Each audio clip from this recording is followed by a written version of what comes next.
Jamila Abdullahi is preparing gari for breakfast. She says the granulated cassava soaked with water, sugar and groundnuts is what her family survives on.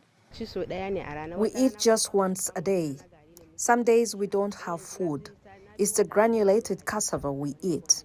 It's been over 2 months since I cooked food in my house because it's expensive and I cannot afford it. It's my neighbor that usually gives us food. The World Poverty Clock says over 70 million Nigerians live in extreme poverty, unable to afford a basic meal. The United Nations also says 25 million people are facing hunger and malnutrition in 2023.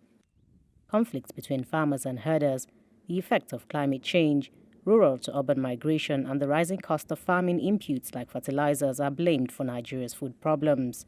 The Red Cross has now raised the alarm about food shortages that are threatening Nigeria's peace and stability. Food is the basic necessity of life, and people have to survive. That means those who may not have the urge to endure will resort to crime and criminality, and once criminality increases, then people become more insecure. Security analysts say the government must quickly address the problems that have kept farmers away from their farms and also increase food production across the country. Tackle insecurity headlong. Insecurity, specifically farmer-herder conflict, to ensure that farmers are back to the farm.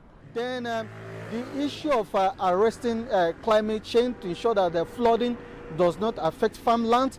Then give enough incentive to farmers in terms of loan, in terms of fertilizer, which they've been doing, and then increase the agricultural technology, how to boost agricultural production and the food preservation.